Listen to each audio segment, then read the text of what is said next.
Assalamualaikum warahmatullahi wabarakatuh. Oke, di video sebelumnya kita sudah bahas terkait mention dan komen ya. Jadi itu salah satu kesatuan terkait bagaimana kita berkolaborasi dengan tim lain terkait satu dokumen. Jadi semua terrecord gitu ya. Jadi nggak tercerai-berai. Di video ini kita akan bahas topik yang menarik. Sebetulnya ini masih lanjutan ya terkait productivity Frappe. Fiturnya adalah share namanya itu. Nah, kasusnya seperti ini ya. Jadi misalkan teman-teman menerapkan permission, user permission, bahwa seluruh sales invoice atau misalkan sales invoice tertentu itu tidak bisa diakses oleh pengguna lain. Jadi kita batasin. Artinya nanti pengguna lain itu nggak akan bisa mengakses sales invoice tersebut. Nah, tapi ada satu momen di mana kita pengen ngasih info ke user tersebut bahwa ini dokumen ini tolong dong follow up, tapi khusus dokumen itu saja. Dia yang tadinya yang diberi tugas itu tidak punya permission untuk buka, dan memang khusus untuk dokumen ini dia boleh mengaksesnya.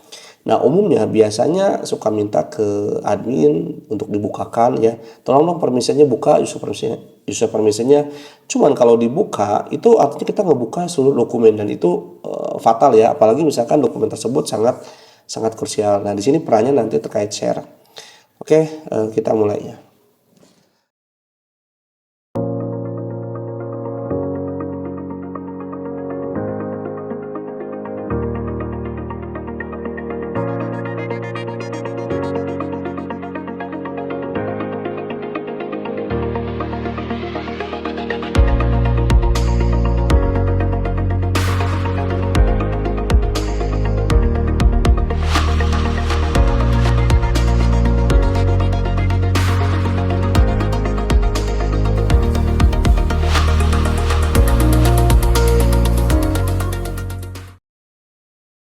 Oke, kita misalkan ada dua user ya, satu sebagai administrator, satu sebagai user Ramdhani. Di sini kita sebagai Ramdhani ya, untuk faktur penjualan masih kebuka semua. Kita akan coba untuk membuat permission bahwa Ramdhani itu tidak bisa mengakses dokumen yang customernya itu Ganjar misalkan ya. Oke, di sini masih kebuka ya. Oke, caranya adalah kita pertama masuk ke user permission. Oke, nanti di user permission kita tambahkan user permission, kita pilih usernya Ramdhani. Oke, nah usernya Ramdhani katakanlah dia hanya bisa mengakses dokumen 5 aja misalkan ya. Berarti di sini customernya adalah 5. Oke. Nah, simpan. Nah, kalau ini kita simpan, maka ketika kita masuk ke sini, nah, maka dia hanya bisa membuka dokumen 5 aja. Jadi ini case-nya itu si sales atau yang bagian nagih itu katakanlah hanya bisa ngebuka dokumen yang terkait sama dia, yang lainnya enggak. Nah, terus momen tersebut ada misalkan ya.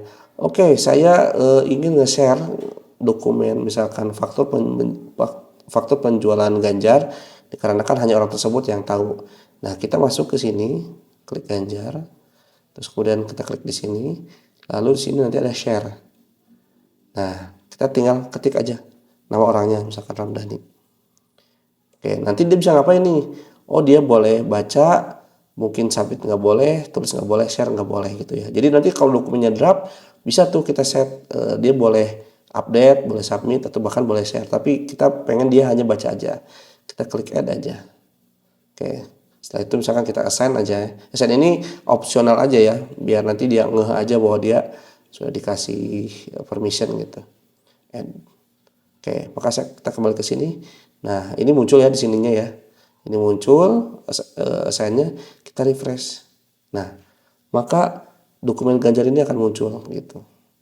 Simple ya, tapi ini powerful sekali. Jadi ini teman-teman tuh harus hati-hati terkait nanti manajemen security-nya gitu, karena data itu nggak semua orang bisa diakses walaupun itu staff kita ya. Jadi memang beberapa hal dokumen rahasia itu ya jangan diizinkan, tapi memang pakai mekanisme share ketika salah satu dokumen itu memang diperbolehkan gitu.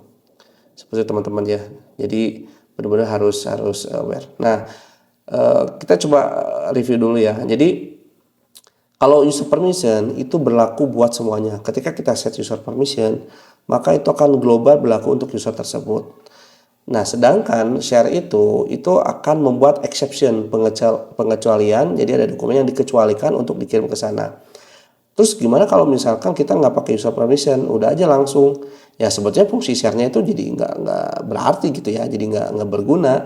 Artinya teman-teman, penggunaan share itu kalau memang secara default datanya itu tertutup, datanya itu memang nggak dibukakan. Kita pakai share supaya diizinkan untuk user tersebut untuk mengakses, dan itu hanya tertentu saja gitu. Itu fungsi nyata terkait share. Oke, mungkin itu saja teman-teman ya yang bisa saya sampaikan. Jadi silakan tinggal dieksplor aja. Feel free kalau ada yang mau tanyakan, silakan komen di kolom komentar. Terima kasih. Wassalamualaikum warahmatullahi wabarakatuh.